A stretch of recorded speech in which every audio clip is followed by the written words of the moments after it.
بسم اللہ الرحمن الرحیم۔ افطار کے وقت کی دعا۔ اللہم لک صمت وعلی رزقک افطرت۔ اے اللہ، میں نے تیری رضا کے لیے روزہ رکھا اور تیرے دیے ہوئے رزق سے روزہ افطار کیا۔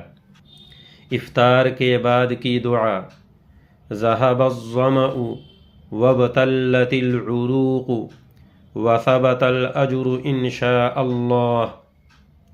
پیاس ختم ہو گئی، رگیں تر ہو گئیں اور اجر ثابت ہو گیا انشاء اللہ۔